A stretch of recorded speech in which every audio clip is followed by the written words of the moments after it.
Lata Mangeshkar. Students, today we are going to write a biography about Lata Mangeshkar. So, first we have to write the title of the paragraph and then we have to start the paragraph. লতা মঙ্গেশকরটা আমরা শিরোনাম লিখব, তারপর আমরা শুরু করব Lata Mangeshkar alias Hema Mangeshkar was the most celebrated female singer India has ever produced. তাহলে লতা মঙ্গেশকর ওরফে হেমা মঙ্গেশকর, তাহলে ওনার অরিজিনাল নাম ছিল হেমা মঙ্গেশকর, কিন্তু উনি লতা মঙ্গেশকর নামে পরিচিত। উনি হচ্ছেন মোস্ট সেলিব্রেটেড, সবথেকে খ্যাতনামা ফিমেল মহিলা প্লেব্যাক সিঙ্গার, নেপথ্যে কণ্ঠশিল্পী India has ever produced, Bharat এর আগে এত বড় মানের এত বড় মাপের কোনো মহিলা কণ্ঠশিল্পী তৈরি করতে পারেনি।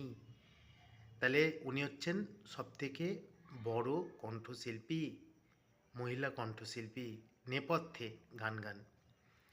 In this Indian subcontinent, she was considered as one of the most influential singers.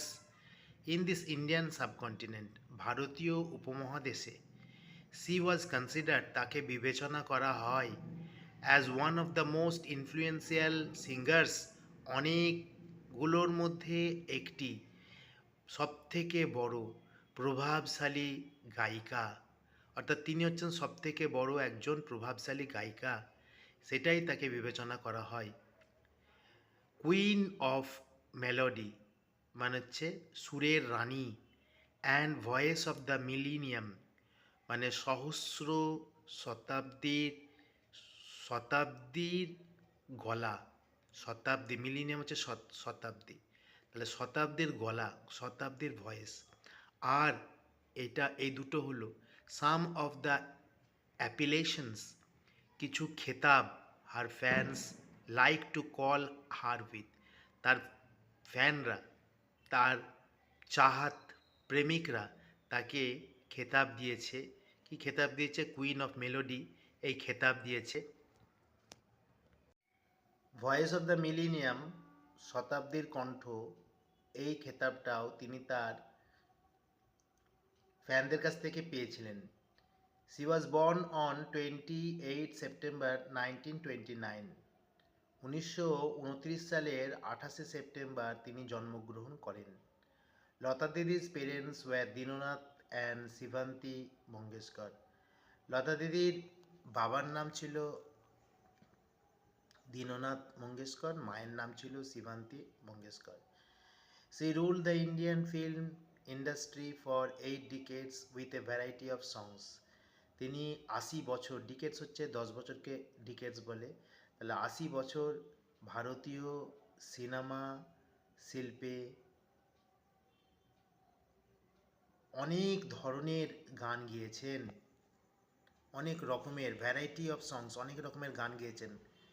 শাস্ত্রীয় সঙ্গীত, ভজন মানে ভক্তিমূলক সঙ্গীত, গজল, ফক লোকসঙ্গীত, ঠুমরি, সুফি, বিভিন্ন ধরনের অ্যান্ড হোয়াট নট, আরও অনেক কিছু। 36টা ভাষায় উনি গানটা গেয়েছেন। She remained unmarried for ever, তিনি চিরকাল অবিবাহিত থেকে গেছেন।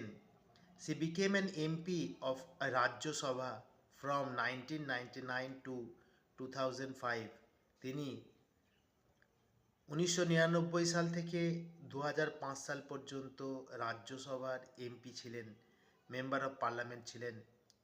হার name can be found in Guinness world records as the most recorded artist in history. তাহলে তার নামটা আমরা গুইনেস ওয়ার্ল্ড রেকর্ডে পাই কারণ তিনি সবথেকে বেশি রেকর্ড করেছেন আর্টিস্ট হিসেবে, ইতিহাস তাই বলে। সি হ্যাড রিসিভড, তিনি পেয়েছেন দাদা সাহেব ফালকে অ্যাওয়ার্ড, দাদা সাহেব ফালকে পুরস্কার পেয়েছেন ভারত সরকারের কাছ থেকে। C was the second singer to receive Bharat Ratna, তিনি ছিলেন দ্বিতীয় ভারত রত্ন গ্রহণকারী playback singer. France honored her with their highest civilian award. France honour করেছে, তাকে সম্মান দিয়েছে। অনার্স মানে হচ্ছে সম্মান, তাকে সম্মান দিয়েছেন তাদের সবথেকে বড় নাগরিক পুরস্কারে পুরস্কৃত করে। সেই পুরস্কারটার নাম হলো দ্য লিজিয়ন অফ অনার্স। সে রিসিভড 3 ন্যাশনাল ফিল্ম অ্যাওয়ার্ডস। তিনি 3টে ন্যাশনাল ফিল্ম অ্যাওয়ার্ডস পেয়েছেন, and innumerable film award regional and national platform. তাহলে আঞ্চলিক এবং জাতীয় ক্ষেত্রে অসংখ্য, ইননিউমারেবল হচ্ছে অসংখ্য, অর্থাৎ নাম্বারের অ্যাডজেক্টিভ ফর্ম ইননিউমারেবল, আর অসংখ্য তিনি আঞ্চলিক এবং জাতীয় পর্যায়ের ফিল্ম অ্যাওয়ার্ড পেয়েছেন, কিন্তু 3টে ন্যাশনাল ফিল্ম অ্যাওয়ার্ড পেয়েছেন। In the year 1974, she became the first Indian playback singer to perform in Albert Hall, London, England. তাহলে তিনি হচ্ছেন প্রথম ভারতীয় যিনি 1974 সালে ইন্ডিয়ান প্লেব্যাক সিঙ্গার হিসেবে পারফর্ম করেছিলেন আলবার্ট হল, লন্ডন, ইংল্যান্ডে।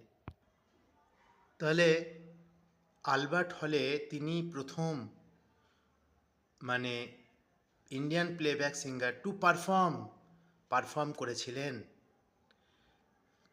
লন্ডনে। In the year 1969 she was awarded Padma Bhushan. তাহলে 1969 সালে তাকে পদ্মভূষণ পুরস্কারে পুরস্কৃত করা হয়।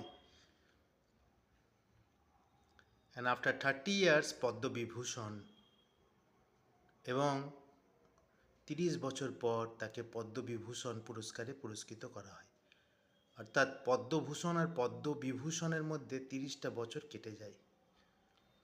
The Maharashtra government awarded her Maharashtra Bhushan in 1997। 1997 সালে তিনি মহারাষ্ট্র ভূষণ উপাধিতে ভূষিত হন। She died getting affected in coronavirus after tested positive। তাহলে করোনা ভাইরাস পজিটিভ টেস্ট করার পরে তিনি হসপিটালেই মারা যান করোনা ভাইরাস অ্যাফেক্টেড হয়ে। She breathed her last in Breach Candy Hospital on 6th day of February 2022। তাহলে তিনি শেষ নিঃশ্বাস ত্যাগ করেন ব্রিচ ক্যান্ডি হসপিটালে। সেদিনটা ছিল 6 February 2022। After 4 days her ashes were immersed in Godavari river at Ramkund, Nashik. তাহলে নাসিকের রামকুণ্ডে তার দেহটা, তার দেহের যে পুড়িয়ে ছাই হয়েছিল সেই ছাইটাকে কি করা হয়েছিল, ইমার্স করা হয়েছিল, বিসর্জন দেওয়া হয়েছিল। Her death was unrecoverable loss. তার মৃত্যুটা একটা অপূরণীয় ক্ষতি to the Indian film industry, ভারতীয় সিনেমা জগতে। Her immortal songs will make us remind her of her deeds। তার অমর সঙ্গীতগুলো আমাদেরকে মনে করিয়ে দেবে তার কীর্তির কথা। She lived in deeds not in years। তিনি lived in deeds, তিনি তার কীর্তিতে বেঁচে আছেন, অর্থাৎ তিনি তার কর্মে বেঁচে আছেন, not in years। কত বছর তিনি বাঁচলেন সেটা বড় কথা নয়, তিনি কি করে বেঁচেছেন, কি দিয়ে গেছেন আমাদেরকে, এটাই বড় কথা। So students, we have finished the video here, and tomorrow we are coming with a new video. I would request you to go through my video. All my videos are there for you only, so go on, read all my writings, you will be benefited. I hope so. Thank you. Coming soon with a new video in the next class.